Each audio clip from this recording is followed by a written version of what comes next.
Freddie stacking. Jared stacking. Russell stacking. Stacking, brothers. Away! What the hell? Wow, we're out in the middle of nowhere. Whoa! Wow. Yeah, let's get a count on that. A group of skilled fishermen in the remote waters of Alaska made an extraordinary discovery. They found something that was not a fish, a seal, or even debris. It was unlike anything they had ever seen. What could possibly surface in these treacherous waters that even the most experienced crabbers could not explain? The secrets of crab fishing. Captain Jonathan Hillstrand and his crew were out there, 260 miles northeast of Dutch Harbor, doing what they do best, hauling in crab pots like it is an art form. And honestly, for these guys, it kind of is. The crew has been riding a winning streak, pulling in loads of 40 to 50 crabs at a time. That's not just good, that's gold in the crab world. Now, crab fishing is not just about dropping a cage into the ocean and hoping for a seafood jackpot. No, this is serious business. These men, most of them pushing their mid-40s, have spent years perfecting their craft. The sea does not play nice, and they know it. There is always a little chaos. They felt a storm was coming, and now it was a race against time. They had a handful of pots left to check, and each one was a question mark. Was it going to be full? Was it going to be empty? Nobody knew, but the crew kept their heads down and pushed through. The great thing was that luck was still on their side. The last pots brought in a solid haul, just enough to make the tension worth it. Then came the final challenge, navigating through False Pass. If you have ever seen waves that look like they are trying to swallow a boat whole, you will know this was not a walk in the park. But Jonathan and his crew were ready for it. With a good boat, a strong crew, and maybe a bit of grit, they were ready to head home, storm or no storm. So did the crew make it home in one piece? The dangers of False Pass. By 1921, False Pass was not just a tiny dot on the map anymore. They had a post office thanks to the success of their salmon cannery. And while that might not sound like much, in this remote part of Alaska, it was a big deal. But the thing is, for the people of False Pass, fishing is not just some seasonal hustle. It's life. Every crab, salmon, or cod they pull from the sea keeps their community afloat, literally and financially. Living this close to the Aleutian Islands, they know how unforgiving the ocean can be. A bad season can wipe you out faster than a wave crashing on deck. Out on the Time Bandit, about 90 miles northwest of Dutch Harbor, Jonathan Hillstrand and his crew were feeling the weight of that reality. They were facing some of the roughest waters. The wind was howling, the waves were monstrous, and the crew knew that keeping their respect for the sea was not optional. It was survival. Jonathan was at the helm, steering the ship into deeper waters, from 180 fathoms all the way down to 5,400. Why? Because they were not just fishing, they were chasing a dream. $1 million catch. Every pound of crab counted, and with a target of 4,000 to 5,000 pounds for the haul, the stakes could not be higher. And then, as if the sea wanted to remind them who was boss, they found themselves smack in the middle of a 200-meter wide storm. The Time Bandit was being tossed around like a toy boat, waves towering 25 feet high crashing down around them. But this crew was not backing down. They had their eyes on the prize, 50,000 pounds of golden king crabs. When they finally reached their chosen spot, the crew started pulling up pots, and jackpot, bright red crabs spilled out. It was a sight that boosted everyone's morale despite the chaos around them. It was a beautiful haul, but there was no time to celebrate. With the storm raging, every second counted. Will the ocean keep blessing them, or was this just the calm before a different kind of storm? Let's see. Now, golden king crabs are not just any crabs. These beauties are massive, with meat so tasty it is practically gold on a plate. They are survivors, living in the icy depths of the Bering Sea. And they are not just a meal, they are a payday. But catching them is no walk in the park. It is a deadly gamble where one wrong move could cost you everything. Let's not forget the crab's wildlife story. These crabs start out as tiny eggs, hatching in the spring when plankton blooms give them all the food they need. As they grow, they shed their shells and move from shallow waters to the deep sea, eventually returning to the shallows to lay eggs of their own. It is a cycle that can last up to 30 years. And while that's impressive, it is also a reminder of how much work and risk goes into pulling these creatures from the depths. For Jonathan and his crew, every crab they haul up is a small victory in a battle against the sea, the weather, and sometimes even the odds. Now this time, the storm was not done with them yet, and neither was the ocean. So, did their luck hold out this time? Life at False Pass. By the time the Alaska Department of Fish and Game declared the red king crab population stable, you would think it would be good news. But it is not that simple. Across Alaska, crab stocks have been shrinking. Some areas have seen stricter rules slapped down, while others are facing outright bans. Why? To stop the stocks from crashing altogether.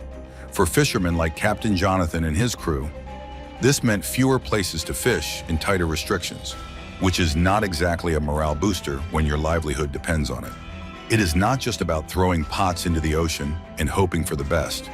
The ecosystem is a balancing act, and the crab population swings with environmental changes. The ocean is not going to bend to anyone's rules, but managing these shifts is important to keeping the industry alive. Take 2011 as an example. Fishermen hauled in 17 million pounds of red king crabs and made $110 million. That's no small change.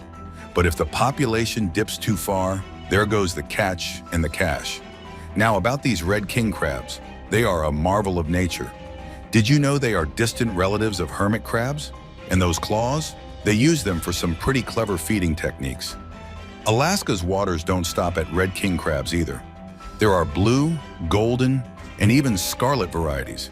These crabs don't mess around when it comes to survival. They huddle together in pods, giant stacks of thousands forming barriers against predators. It is teamwork at its finest, and frankly, pretty impressive for creatures that don't even have a proper brain. Now back on the Time Bandit, teamwork was what kept everything afloat. Literally every decision Jonathan made was a calculated gamble. Moving the ship to a new spot meant he had to balance costs, risks, and rewards. On this trip, he was betting on a 400-fathom ridge. And guess what? His gut paid off.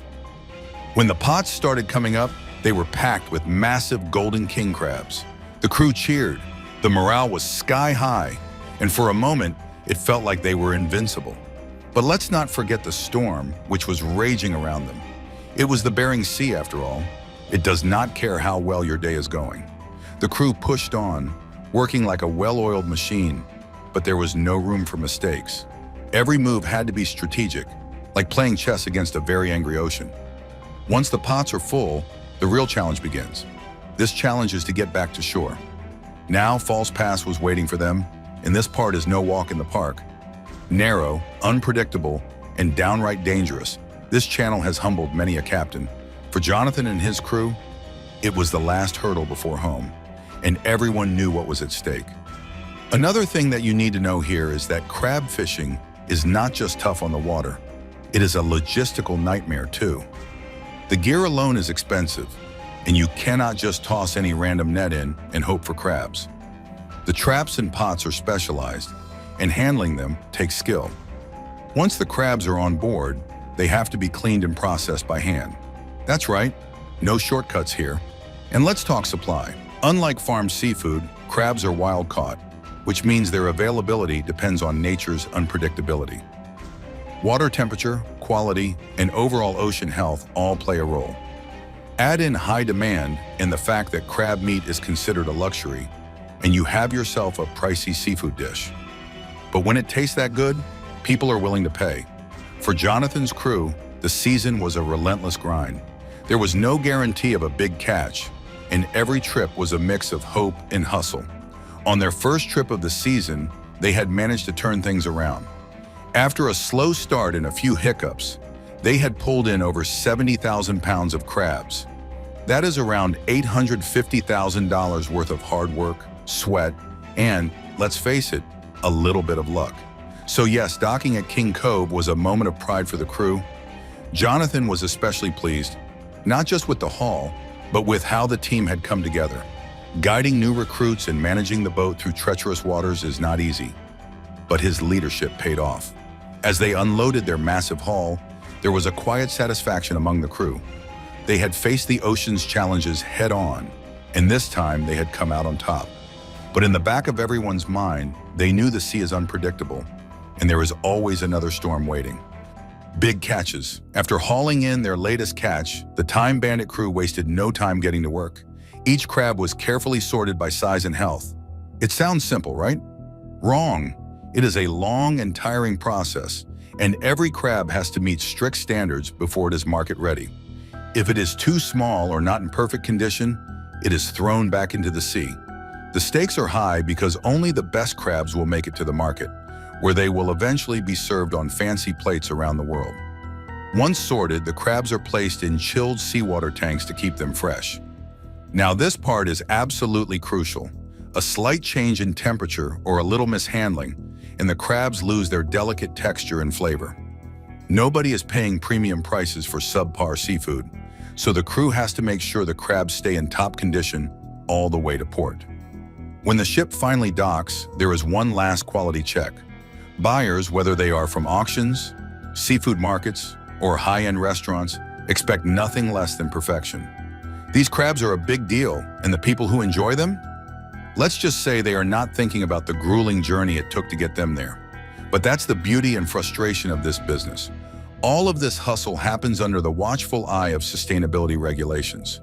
Fishing limits, conservation rules, and constant monitoring ensure the crab population does not disappear entirely. It is not just about this season's catch, it is about making sure future generations can keep fishing these waters. And yes, it adds another layer of pressure on crews who are already juggling unpredictable weather, long hours, and cutthroat competition. These sustainability efforts mean every decision the crew makes is scrutinized. How much they catch, where they fish, and even the gear they use. It is a balancing act between following the rules and trying to make a living. For Jonathan and his crew, the pressure to perform while staying compliant is relentless. One wrong move could not only cost them their catch, but also their reputation. Speaking of pressure, let's circle back to the icy waters. The crew barely made it through False Pass, and now they were facing fast-moving sea ice. Jonathan received an urgent message at that time. He heard that the ice was closing in quicker than expected. Turning back was not an option, so they pressed on, knowing full well that the risk was enormous. The first challenge came when their fishing gear got tangled. One of the members took the lead in untangling the mess, but just as things seemed under control, a massive wave slammed into the ship. Chaos erupted, and for a moment, it felt like everything was falling apart. But then, Jonathan stepped up, calmed the crew, and brought the situation back under control. It was a tough reminder that out here, the ocean calls the shots. With the gear untangled and spirits cautiously lifted, the crew hauled in another big catch. Relief washed over them as it was a glimmer of hope that maybe, just maybe, they could finish this trip on a high note. But nobody was counting their crabs just yet. The ice was still a threat, and all they could do was wait and see if they would have enough time to finish their work. Meanwhile, competition heated up. Captain Sig and his crew were pulling a bold move called quirking. This means they were trying to lure crabs away from their pots into their own. It was sneaky, sure, but Sig just wanted to win. He was gambling that this tactic would not sour his relationships with the other crews. But let's be real, it was a risky play in a profession where trust is already in short supply. Back on the Time Bandit, luck seemed to be slipping away. After a strong start, things took a turn. Their fourth attempt to catch more crabs failed because the cage door was not set up properly. Mistakes like this are costly, but the crew quickly fixed the problem and tried again. The fifth attempt was another disappointment. There was nothing but empty pots. Andy started noticing something strange. The pot doors were tied differently than usual, and he started suspecting something was going on. Could another crew be sabotaging their gear? Captain Sig happened to be nearby, and when Andy confronted him, Sig denied everything. Without solid proof, it was just speculation, but the tension on deck was palpable. Jonathan could not shake the uneasy feeling that someone was playing dirty. Despite the setbacks, the crew pushed forward. The red king crabs they were chasing were no ordinary prize. These giants of the northern Pacific can have leg spans of nearly 6 feet and weigh up to 28 pounds. But these days, most crabs are much smaller, about 6 inches across and weighing around 6 pounds. Still, they were a valuable catch, turning bright red when cooked and fetching top dollar in markets worldwide. The season's rocky start had everyone on edge. The Time Bandits' crew was frustrated, and even Captain Sig began to worry that his own pots might fall victim to sabotage. The competition among crews is fierce, and while it adds to the excitement, it also creates a layer of mistrust that is hard to ignore. As the crew moved forward, their resolve was tested not just by the harsh sea conditions, but also by the nagging doubt that someone might have been sabotaging their efforts. It shows us that crab fishing is not just about battling nature. You have to navigate the complicated, high-pressure dynamics of an industry where every crab counts. And then there was the ice, still moving fast, threatening to trap the ship and cut the trip short. With each passing moment, the crew knew they were racing against time. Every pot they pulled up was another gamble, and every decision Jonathan made carried enormous weight. It is a fine line between success and disaster, and out here there are no guarantees. Crab fishing is tough, dangerous, and relentless. You don't have to just haul the crabs. This art is about survival, strategy, and a whole lot of grit. Whether it is icy waters, tangled gear, or competition from rival crews, every challenge pushes the fishermen to their limits. But for Captain Jonathan and his crew, this season is just getting started, and the ocean is far from done testing them. So what do you think is happening there? Who do you think is trying to sabotage the Time Bandit crew? Let us know your thoughts in the comments below.